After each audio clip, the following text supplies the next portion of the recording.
Consensual greetings! My name is Thottering Tripper, and I just stepped out of the primordial soup of lust, and I am now a being of pure libido and eroticism. Even though I exude pungent pheromones at a concentration that's matched only by basement hentai shops, I'm still only 2 minutes old. And after all, instinct doesn't equate to mastery, so to understand what my sweaty bosom is for and to get the haps on women's sexuality, I figured I would educate myself using the most useful tool of all, YouTube. I want to see what the demigods of virility themselves have to say about this topic.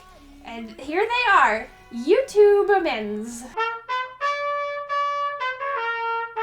By the way, the quartering doesn't appear to edit his videos, at all, so if you see a cut over his work, it's usually something that I did in order to extract a coherent thesis from his stuff in a timely manner. If you're worried that I might be manipulating footage to misrepresent him, you can check the links in the description of this video to every single one of his that I'll be mentioning. Jeremy, that's his name, I'm not calling him that to be mean. Anyway, Jeremy runs his channel kind of like a drama news blog. He'll find out about some new happening and then reads articles about that topic aloud. The bulk of his videos are unscripted and unrehearsed commentary based on his knee-jerk reactions to these specific issues. The Twitterverse was very interested in Mixer's clothing guidelines for their streams, for their video game streams. All the streamers, a lot of the female streamers are feeling totally oppressed by having to wear a normal t-shirt or something like that in order to get a family-friendly mark. In this video, Jeremy's looking at the backlash that was directed towards the streaming platform Mixer after they published their wardrobe requirements. Some people thought that they were overly restrictive and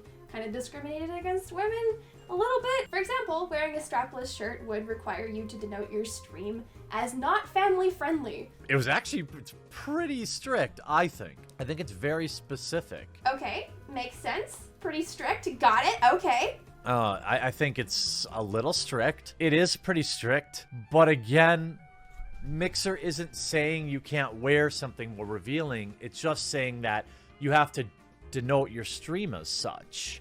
I don't necessarily have a problem with this. It's a little strict. Let me know in the comments, is this a strict dress code or not? It seems like our boy Jeremy needs some help. No spoilers, but this may be foreshadowing a general indecisiveness and lack of consistency in Jeremy's positions across all of his videos. Ooh!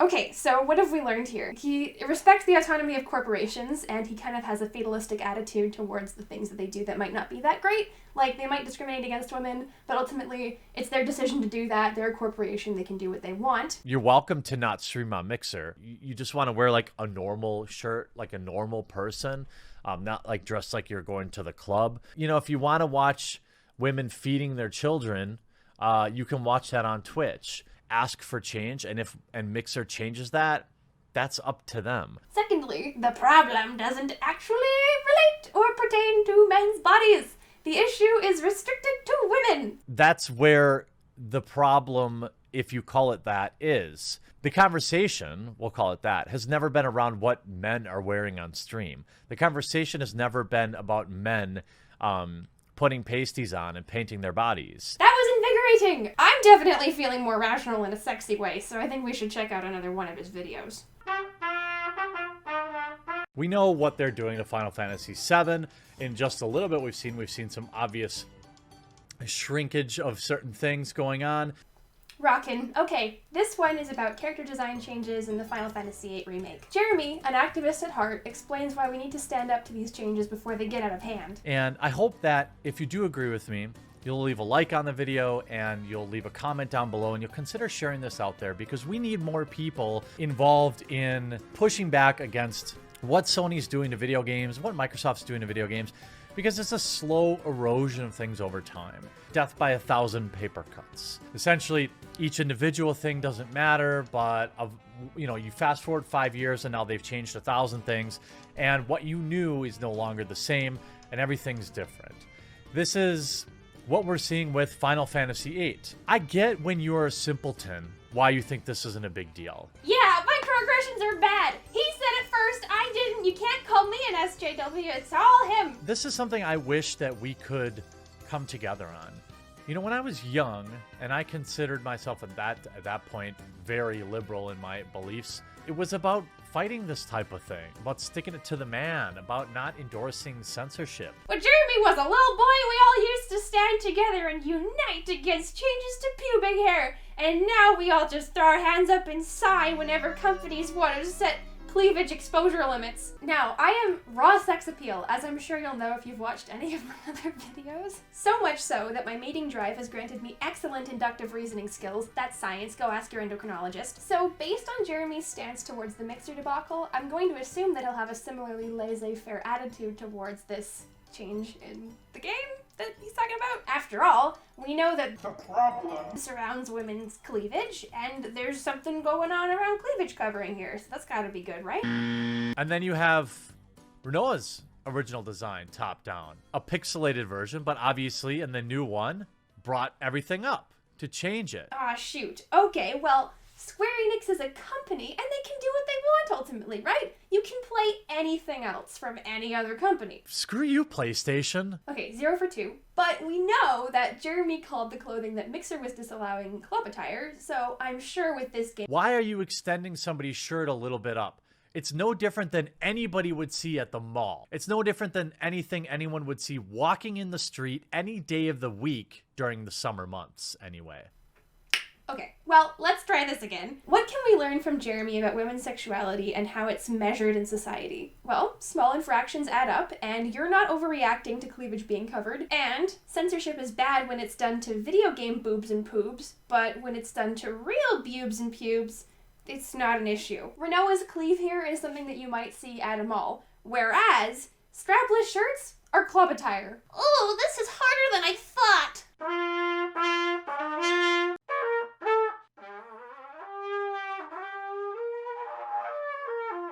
Being a female streamer on Twitch has a unique set of challenges. It also has a unique set of advantages. You get early access to the Thirsty Boys. Okay, so here Jeremy's talking about the Twitch streamer CaseyTron and her slut stream, which was her way of pushing back against the stigma around women on Twitch.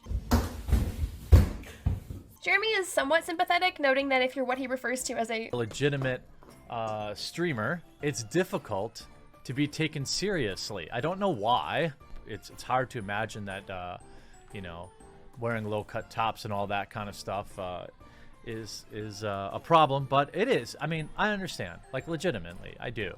So we might be getting a better idea of what it is that constitutes the problem. What Jeremy calls legacy thottery is wearing low-cut tops, and that's why women's sexuality on Twitch draws the ire of some people. So all women are stigmatized on Twitch because people lump them in with other women that they don't like, which is women's fault. No.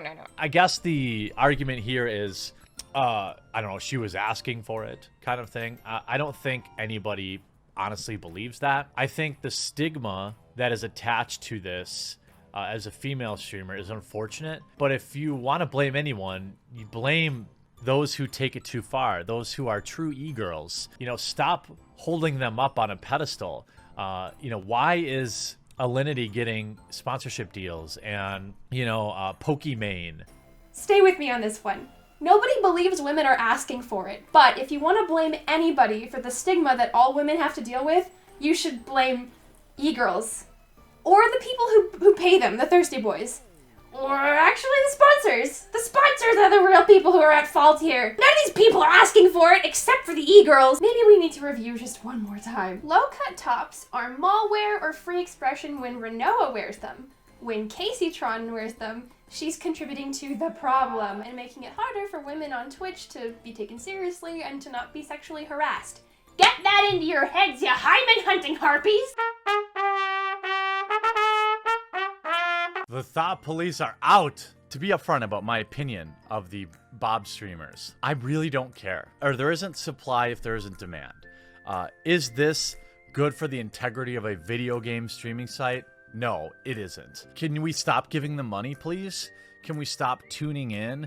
Can we stop subscribing to their partner channels as they use pasties and paint their bodies? I really don't care. She streams herself painting her body, Her and body? doing her makeup to resemble makeup? characters from popular gaming franchises.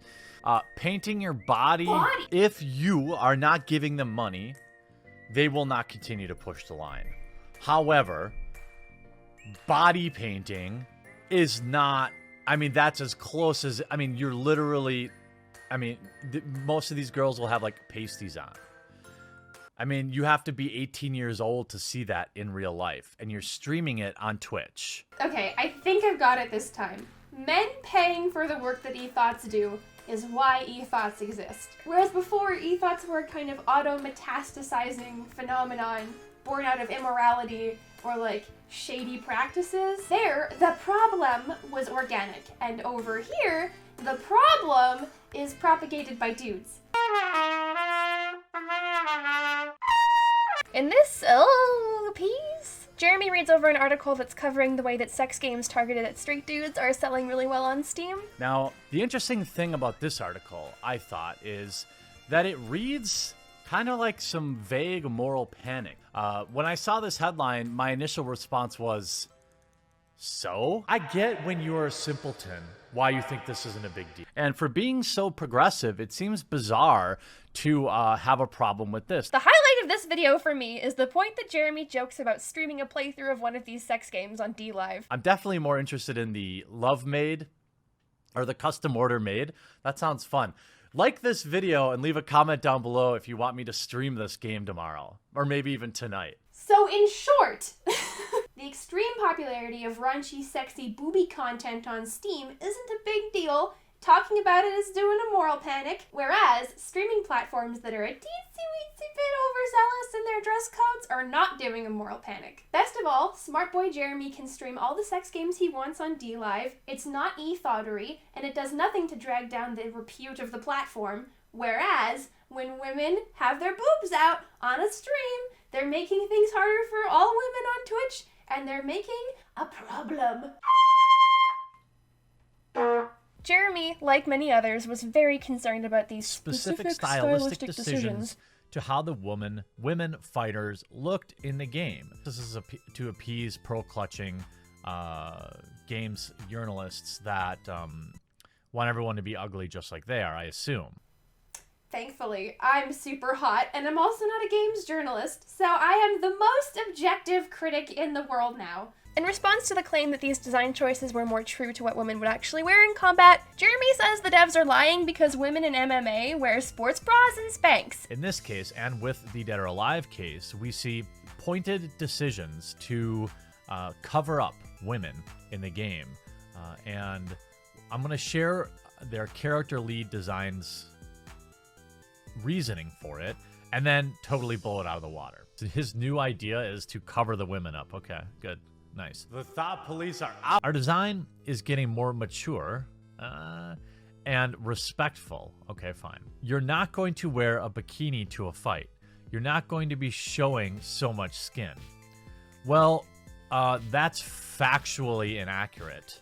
If you look at female MMA fighters, I would say this is about as close to bathing suits as you would see on any beach. And also, because the men are clearly not covered up, that is a loincloth. That argument might hold weight if they weren't dressing the men just as they always have, wearing basically loincloths. The women are fully clothed from head to toe in like battle armor. We all know what this is about. This is about basically Sharia-fying games. What the fuck? Oh. Jeremy might seem erratic and volatile, changing his opinions with the passing breeze. But in actuality, they're very consistent. When real women sexualize themselves for profit, they're exemplifying the problem. If corporations decide to restrict what women are allowed to wear, then c'est la vie, you're a th0t anyway. However, if video game women, made by and for the profit of men, are dressed up when they were at one point dressed down, we need to organize and unite to fight for freedom of expression! Remember, Twitch th0tery, as it degrades streaming platforms, isn't just the presence of sexualized women. Otherwise, Jeremy wouldn't joke about streaming sex games. Twitch th0tery is a distinct phenomenon. Specifically, when women make money off of themselves by sexualizing themselves and do what it is that men usually get to do, but not to themselves, thereby inciting sexism against them. We seem to have discovered Schrodinger's thought, folks. She definitely is, but also isn't, the cause of sexism. The term cultural boobropriation popped into my head when I was writing this script.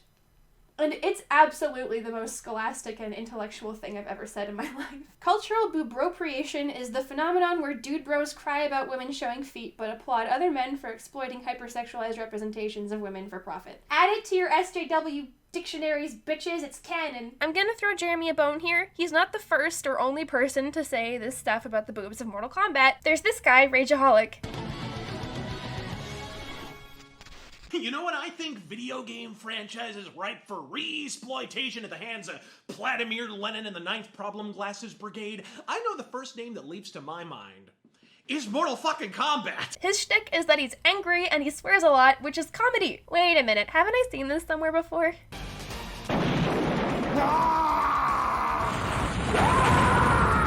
How can I tell you how polite I am if you won't take off your headphones? We need to protect video games from people who did social studies. That's the first time that I've cited Hbomberguy. Shouty Boy has some of the same arguments that old Jeremy shelled out. Women in combat should be decked out from top to titty fucking toe because they're fighting.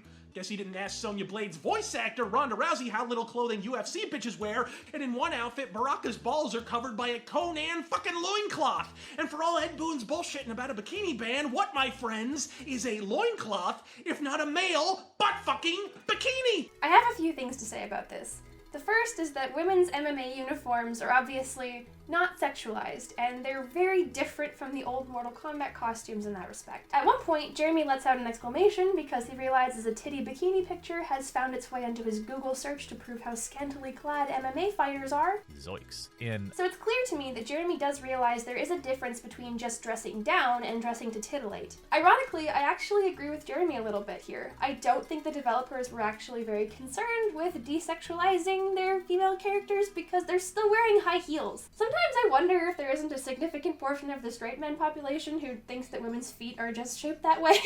The second point of interest here is that men are suddenly part of the conversation, whereas in the Mixer video, they were not part of the problem because the problem had nothing to do with them. Very convenient that Baraka, in his ripped, muscly, killing aura-ness, is somehow now equivalent to a booby-posed Melina. If you believe this is a strong argument, I think you're intentionally ignoring the ways that different bodies are sexualized. But if you genuinely believe that not boobs are sexualized in the exact same way that boobs are, you're just wrong. But I think that most of us are aware that media that's targeted at, let's just say, straight cis women, doesn't portray men like this. Men are usually admirable in those kinds of stories for their smolder and wetness and leonineness. Like, there's an obvious difference between who Baraka is designed to intrigue and who the characters of Dream Daddy are designed to intrigue. Even the way the characters are posed is very different. These characters are very relaxed and open, and Baraka's like sexualized men don't typically look like a human punch. What you may not know is Melina was my number 2, and well, let's compare the cleavage factor, shall we? Apparently Melina's new boobs affect whether or not he can main her. I'm not entirely sure if that's what he's complaining about. You know, this was a big controversy, the shrinkening, and the breast reductions combined with Jax's ending were enough for some people to declare the end of the franchise. Mari over on Geek Remix has a very informative video for those of you who may not wear bras, or know anyone who wears bras, or are very concerned about an overrepresentation of A-cups. It was asked in this weird way that some nerds do to try and make it seem like a feminist issue, that women are being erased to look like men. I don't know why people do this. It doesn't work. It just makes you sound insane. I googled it and found some articles from places like One Angry Gamer, which totally sounds like they would have a sane, rational response to breasts. A lot of the responses made me think that no one actually knows what an A cup looks like or what a D cup looks like, because these lovely ladies did not previously have D cups and have them taken away. I think Mari actually found out the heart of the problem in this video, what it is that seems to keep bringing people back to the Quartering and Rageaholic's channel. That is, there's a widespread ignorance about sex-positive feminism and what actually is sex-positive. I've had this conversation with multiple people who are concerned about being puritanical, but who also are aware that sexual liberation might not necessarily look like a person wearing exactly one container of dental floss. So what the fuck is it? Well, feminism, like a lot of other schools of philosophical thought, is not a monolith. There are lots of flavors of feminism, and most tend to take a little bit from everywhere rather than subscribing wholly to one thing. When I talk about feminism, I'm not saying anything that applies to every feminist ever, which I need you to remember because I don't want anyone citing this video as proof of someone else's beliefs. So, to grossly oversimplify, sex-positive feminists aim to eradicate stigma against women for having sex. Typically, sex-positive feminists advocate for the legalization of sex work, and they're usually contrasted with SWERFs, who are sex work exclusive radical feminists. SWERFs tend to accuse women who either have sex with men or sell sex of, like, co-signing our subjugation under patriarchy. I don't agree with SWERFs if you haven't mentioned this is a little silly because its source is the problem in sex workers' behavior rather than in the circumstances that lead people to sex work or in the people who treat sex workers like it's not legitimate or within, I don't know, the people who are just not good to women. Now, who does that sound like? Let's think about this a little bit more. There are shades of gray between every thinky pinky, and I'm sure we can find some legitimate criticisms against popular conceptions of sex positivity, so let's take a look in the MGTOW community first. Hello everybody, this is Gregory with Red Pill Men's Health, where your psychological, emotional, and your physical health are your true sources of wealth. Today we're going to focus on your psychological and emotional health by telling you to stay away from women due to the sex positive movement. And essentially what the sex positive movement is that we should not shame women in particular into wanting to have sex and to wanting to ride the sea carousel and to doing all the things that men have been doing for decades, if not centuries, which are sowing their wild oats, right? So again, if we look at feminism and gender equality through the prism of radical feminism, right? If men can do it, women should be able to do it. Okay, so nobody can tell me I didn't try. No offense to Gregory, but I think it's better that we go to people who actually know what they're talking about. I'll share some clips from other feminists who have some criticisms of the sex-positive movement, just to illustrate how many different people and ideas coalesce under these labels. On her channel For Harriet, Kim points out that many of the ways women perform sexual liberation don't originate with women. I want all women to be free, to be as sexual as they want, to be completely liberated in their bodies. But so much of what I see that passes as sex positivity, to me, feels more like people trying to use the master's tools. Women didn't make those images. Those images are primarily given to us by men. And then we try to co-opt them and take them on and be like, oh, I'm free now. And I don't think that that's the way that it works. I want us to be able to figure out what a sexual expression untethered from all of that stuff we've been given looks like. I really relate to what Brianna on the channel Morena in Japan says about how sex-positive discourse didn't really equip her to protect herself, respect her own boundaries, and remain cautious when approaching intercourse. For me, it was never about proving myself to other people. It was about proving something to myself and kind of an internal battle of just yeah, if you're such a bad bitch, you should be able to do this. You should be able to engage yourself in this or push yourself to the next level. And the fact that I, constantly put myself in dangerous situations just to fuck is absolutely not okay, and I feel like it's absolutely not my fault either. This idea has been ingrained in so many people's minds at a young age where, women are supposed to do a certain thing in order to make other people feel good. Hannah Witton, in her series on sex positivity, points out that the language of sex positivity excludes the asexual community, for one thing, but also doesn't leave a lot of room for recognition that sometimes sex isn't good, or that some people just don't want to have sex all the time. She points out that there are systems of power behind sexual interactions, like capitalism. Because sex positivity is all about respecting people's personal choices, it can be quite individualistic, and it ignores the power structures around us that often limit people's choices, their ability to make choices, and the choices that are just available to them in the first place. Sex positivity also creates this norm of being sexually active, but that's just not the case for lots or most people. Obviously totally fine if you are super sexually active, but this norm of being sexually active actually creates a new kind of pressure to always want or to be having lots of sex. Also, it's in its language. Positive implies that it's not complicated and that it is always good. And for a lot of people, they have quite negative or painful sexual experiences. Finally, Kat Blaque talks about how in sex-positive communities, people aren't always more mindful of the importance of establishing and abiding by boundaries. A lot of times in poly spaces, BDSM spaces, kink spaces, you know, all of these different things, sex-positive things, we spend a lot of time laughing at vanillas and how they just sort of have all of these boundaries and don't really allow themselves to be as free and open as we are, right? What if we drew up boundaries like vanillas do? What if we did that? Because so many of these people, I think, would have benefited from drawing up those boundaries and making those lines in the sand. Okay, I gotta clarify, none of this is to argue that sex positivity isn't a force for good. Sex positivity, like many other aspects of feminism, could use more nuance, is my point. Sex isn't always good, but having sex isn't immoral. You don't have to be sex positive at every moment of your life. You can be sex neutral. Like, there are some times where having an orgy would just be really inconvenient. I think the biggest obstacle to desexisting the world that sex-positive feminism hasn't entirely solved is the fact that straight cis dudes tend to be the independent variable that everybody else's sexualities have to orient around. For example, I'll have to show you some pictures because my sleeves are covering my armpits, but I've been growing out the hair in just one of my armpits for the past month.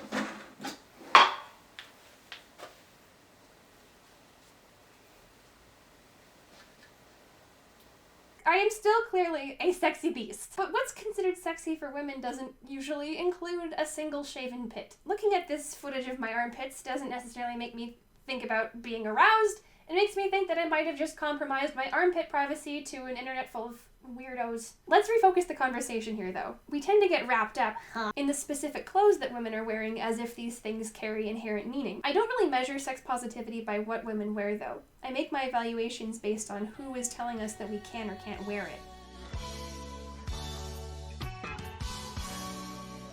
Juggling our desires to respect people's free expression with broader struggles for liberation and freedom is tricky. I mean, not so tricky that one should feel compelled to celebrate policing women's attire, while also weeping spiritual tears that a representation of a woman was marginally less sexualized than her previous incarnation. I imagine if Jeremy or one of his fans were to see this video, they'd point to my red lipstick and my shoes and accuse me of hypocrisy. And maybe they have a point. Aren't I contradicting my feminist goals for sexual liberation by sexualizing myself?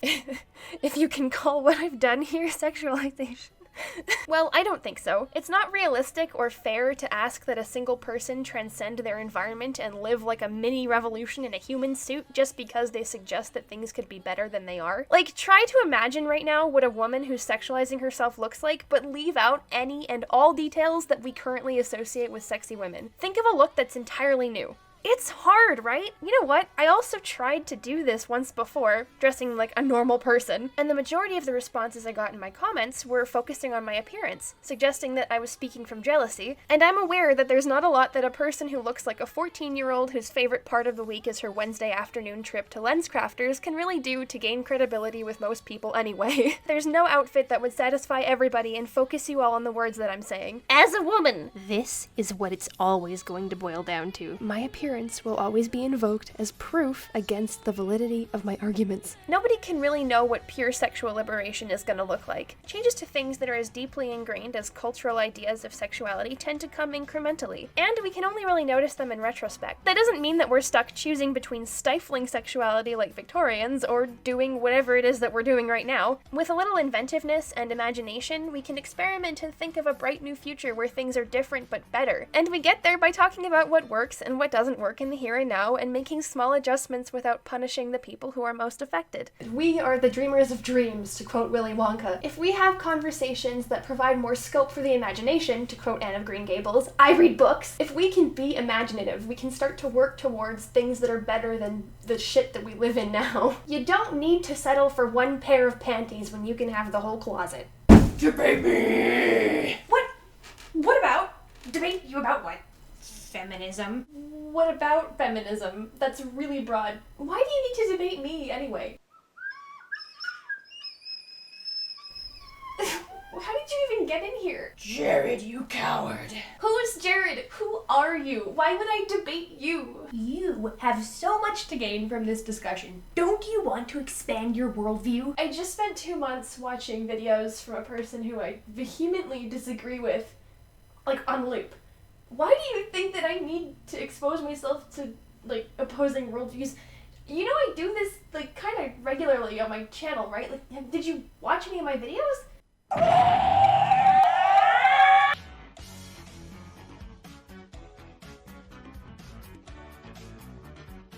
Sounds like an ideologue to me.